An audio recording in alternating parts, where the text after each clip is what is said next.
이번 중동 전쟁 하나로 80년간 유지되어 오던 국제 질서가 무너지기 시작했거든요. 2차 세계대전이 끝난 1945년 이후 전 세계는 하나의 약속을 했어요.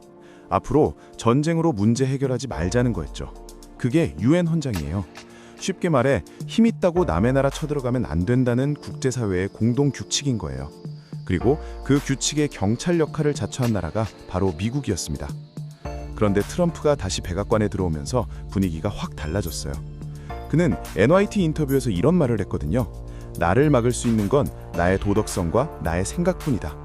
국제법, 유엔 규칙, 그런 거 필요 없다는 얘기예요. 경찰이 나는 법 안 지켜도 돼 라고 선언한 셈이니 동네가 어떻게 되겠어요.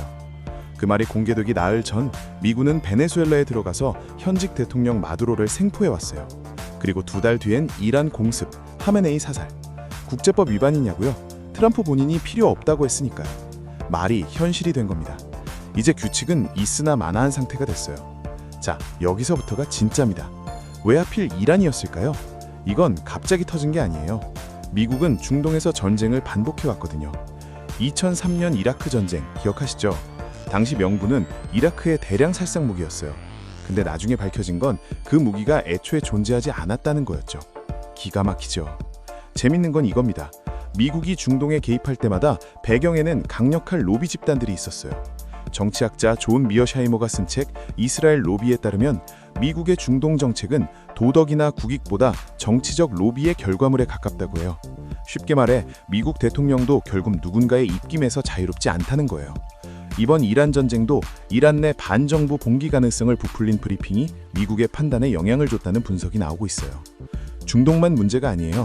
트럼프는 유럽 주둔 미군 재배치를 거론했고 덴마크 자치령 그린란드를 강제 병합하겠다는 야욕도 드러냈었죠. 나토, 그러니까 미국과 유럽이 함께 만든 군사동맹이 80년 만에 붕괴 직전에 처한 거예요. 그러자 유럽이 움직이기 시작했어요. 미국 없어도 우리끼리 해보자는 거예요. 월스트리트 저널 보도에 따르면 유럽은 나토의 지휘 구조에서 유럽 역할을 대폭 확대하고 미군 군사 자산을 자체 역량으로 대체하는 방안을 검토 중이에요. 80년간 미국 우산 아래 있던 유럽이 독립을 준비하기 시작한 거예요. 반대편에선 중국과 러시아가 더 가까워졌어요. 중국 왕이 외교부장과 러시아 라브로프 외교장관이 베이진에서 만나 일방주의적 패권의 패악이 심화되고 있다며 미국을 함께 겨냥했거든요. 쉽게 말해 우리 둘이 뭉쳐서 미국에 맞서자는 신호를 보낸 거예요. 세계가 두 편으로 갈라지기 시작한 겁니다. 세계적 투자자 레이 달리오는 아예 이렇게 진단했어요. 우리는 이미 3차 세계대전의 초기 단계에 있다. 한쪽에는 중국, 러시아, 이란, 다른 한쪽엔 미국과 미군 기지를 둔 나라들. 예일대 역사학자 오드 아르네 베스타 교수는 지금이 1차 세계대전 직전인 1914년과 상당히 유사하다고 했어요. 물론 과장일 수도 있어요. 하지만 이런 말이 나온다는 것 자체가 심상치 않은 거죠. 결국 핵심은 이겁니다. 전쟁이 뉴 노멀, 그러니까 새로운 일상이 됐다는 거예요. 예전엔 전쟁이 예외적인 사건이었어요. 지금은 어디선가 항상 전쟁이 벌어지고 있고 강대국이 규칙을 깨도 아무도 막지 못해요. 1차 대전 직전 클레망소가 말했죠. 전쟁을 일으키는 건 평화를 이루는 것보다 훨씬 쉽다. 그 말이 100년 뒤 다시 현실이 된 겁니다. 근데 이게 마냥 미국이 압도적으로 강해서 벌어진 일이냐? 그것 아니라는 거죠. 오히려 반대 시각도 있거든요. 미국이 이렇게 무력을 앞세우는 건 외교력과 신뢰가 약해졌기 때문이라는 분석이에요. 강한 나라는 말로 해결해요. 말이 안 통하니까 주먹을 쓰는 거거든요. 트럼프의 미국은 지금 전 세계의 신뢰를 잃어가고 있습니다. 이란 전쟁이 끝난다고 해서 중동이 원래대로 돌아갈 수 있을까요? 전문가들은 어렵다고 봐요. 하메네이가 사망했고 이란 내부는 혼란 상태예요. 전쟁 전의 중동 질서는 이미 사라진 거예요.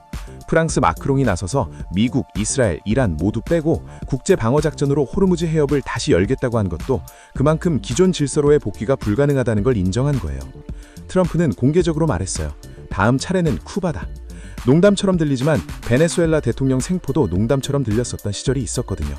중국의 대만 침공 가능성도 이제 설마로 치부할 수 없게 됐어요. 규칙이 무너진 세상에선 어떤 일도 가능해요. 그게 지금 우리가 사는 세계예요. 전쟁은 총소리로 끝나지 않아요.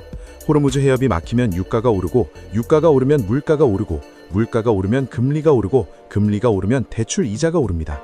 여러분, 월세, 주담대 이자, 장바구니 물가 전부 연결돼 있는 거예요. 중동 전쟁이 남의 나라 얘기가 아닌 이유가 바로 이겁니다. 한국은 특히 취약해요. 한국은 에너지의 대부분을 수입에 의존하고 수출로 먹고 사는 나라거든요. 국제 물류가 흔들리고 유가가 오르면 기업 원가가 올라가고 수출 경쟁력이 떨어져요. 세계 질서가 흔들릴수록 개방형 무역 국가가 가장 먼저 타격을 받는 구조예요. 주한 미군 문제도 빠질 수 없어요. 트럼프가 유럽 주둔 미군 재배치를 거론했다는 건 한국도 예외가 아닐 수 있다는 신호예요. 미군이 있고 없는 거의 차이는 단순히 군사력의 문제가 아니에요. 외국 투자자들이 한국을 얼마나 안전한 나라로 보느냐, 환율, 주식시장에도 영향을 줘요. 안보가 곧 경제인 시대예요. 그렇다면 한국은 어떻게 해야 할까요? 첫째는 미국과의 소통을 강화하는 거예요. 트럼프발 동맹 리스크가 불거지기 전에 선제적으로 대화하고 주한 미군 문제 같은 민감한 변수를 사전에 관리해야 해요. 동맹을 당연하게 여기던 시대는 끝났거든요. 이제 동맹도 관리하는 거예요. 둘째는 외교 다변화예요. 미국 하나만 바라보다간 미국이 흔들릴 때 같이 흔들려요. 유럽, 중동, 동남아시아 등 다양한 나라들과 관계를 넓혀서 어느 한쪽이 흔들려도 버틸 수 있는 외교 포트폴리오를 만들어야 해요. 주식 투자에서 분산 투자가 중요하듯 외교도 분산이 필요한 시대예요. 셋째는 에너지와 공급망 리스크에 대비하는 거예요.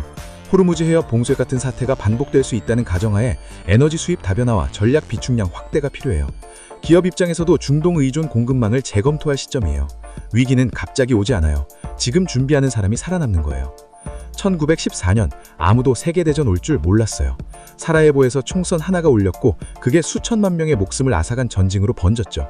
지금 세계 곳곳에서 그 총선과 비슷한 소리들이 들려오고 있어요.